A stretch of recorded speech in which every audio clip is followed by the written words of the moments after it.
ربعي على الفزعة مزب بنت الدخل روس الشيوخ اللي يظل ظلالها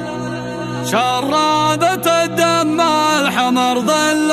ظلل يوم المغازي ما انكسر خياله يوم المغازي ما انكسر خياله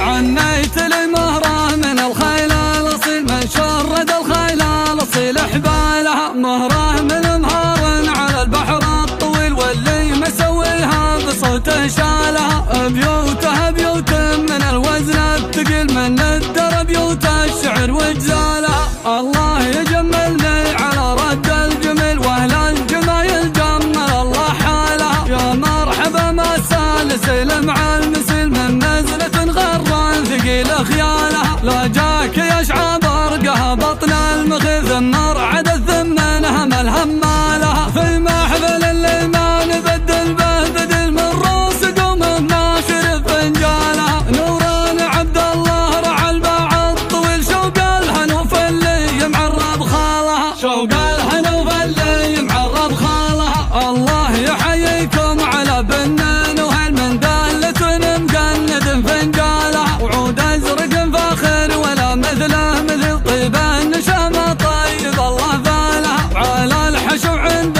بالجماه وبخيل منفطحة بالصحون الحالها في محفل الشهم المردد واصل هذه عوايد لابتي وافعالها مبروك يا خالد عسى عمرك طويل نقولها من عرض منها وقالها نقولها من عرض منها وقالها حنا بني مشعل ولا فينا دليل اليقبسة والخيل من خيالها يلقى بنا علاه بالكنه نقيب بيلة الرب رفع منزالها نقدر الرجال ونرد الجمل ونحط كل الناس في منزالها ربعي على الفزعات من زبان الدخل روس الشيوخ اللي يظل ظلالها شرابة الدم الحمر ظل ظلل يوم المغازي ما انكسر خيالها يوم المصامخ نسهج الجمع المهل عيون من ترمي علينا شالها خيالة البن ستر منسوع الجديل اللي اعتزل ثم انتخت برجالها اللي اعتزل ثم انتخت برجالها اللي اعتلوا من فوق من تصهر صهر كل اللي كدها لين ضيق بالها ما تسمع الا داح صوت ام الفتل خوت العزاوي لانها ملهمالها ما توحي الا صياح قوم ودبك خيل والارض كالنصايب زلزالها غاراتنا بالشلف والرمح الطويل تشفع بها وحوش الفلا وعيالها من فعلنا يا كم كسير وكم قتل واقصامنا فال الله ولا فالها نطش راس الشيخ بالسيف